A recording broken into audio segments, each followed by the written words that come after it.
In today's video, I'm going to be showing you how to get unlimited rare acquisitions and use of your schematics over and over again. And I'm sure a lot of you guys know about this, but I know a lot of you guys also don't know about this. And this is one of the easiest ways to stay on top of having good gear all the time and keeping your stash fully equipped with all the best stuff that you could possibly want. And this is going to be even more useful when that stash size gets increased to 20 in the next couple of weeks. So make sure you're making the most of this. And this literally works for everyone. If you're someone that doesn't get on and be able to play like 3 or 4 games of zombies every single day because they're quite long, you might not have all the time in the world. But what you are going to want to do is make sure you have got all the schematics unlocked. If you've got tier 3, legendary A for tools, and all the good schematics that you guys are going to want to keep using, this is going to be very, very useful. So one thing you want to do, let's say for example, I want to make sure in my stash I've got a tier 3 Pack-a-Punch crystal. I'm going to go ahead and equip that. And then for my schematics as well, I'm going to go get a legendary A for tool. I can then go and store these in my stash and I can take it out for, let's say, an epic A for tool because I'm never going to use that, and then I can take it out for one of these elder sigils because I don't need that many in there.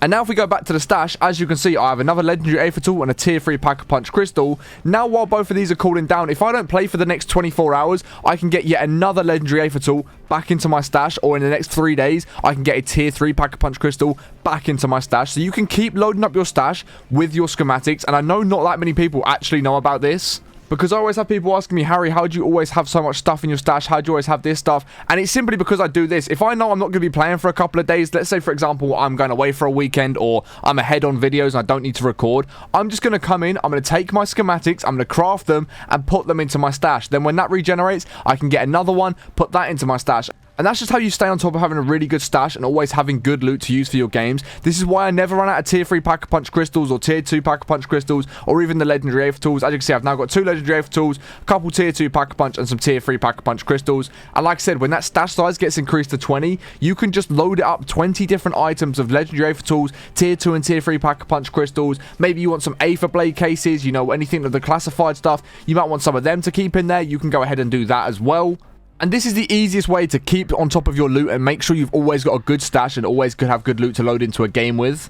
And like I said, even if you're someone that doesn't get to play for very long, or you're someone that plays Warzone multiplayer and zombies, if you're not playing zombies on the day, just go ahead, grab whatever acquisitions you can, craft the schematic, put it in your stash, save it for a later date, and then when you come back, your cooldown is also going to be finished as well. So you've got loads of different stuff you can choose from. Your stash is always going to be fully kitted out and ready to go. But if you are someone that plays a lot of zombies, yes, you can still do this, but also what you can do is just run around the tier 3 zone. The tier 3 zone is amazing, and yes, you can get this stuff by completing contracts and different things like that. And the other thing you can do, guys, is just run around the map and just keep opening crates. You know, you can put depth perception on so you can see all the best chests. You can just see them all in game. Just right every time you run past one, run into the building, see what's inside it. You might find a legendary A for tool, tier 2 or tier 3 Pack-a-Punch crystal. You never know, so it's definitely worth checking, especially if you're one of the first people in the tier 3 zone. It's going to be very, very useful. But hopefully this video has helped you guys understand how you can have much better loot in zombies all the time, and how you can also stay on top of having the best loot available at all times. So your stash is always going to be fully kitted out, ready to go. You can always jump straight into that tier 3 zone, legendary A for tools, tier 2 and tier 3 Pack-a-Punch crystals. This is what I do, and I know a couple of you guys that are more casual zombies player might not actually realize that you can do this, so definitely start doing it. I highly do recommend it. But hopefully you guys have enjoyed today's video. If you have, be sure to smash a thumbs up, subscribe to the channel, notifications turn on if you haven't. I'll catch you on the next one in a bit. Peace.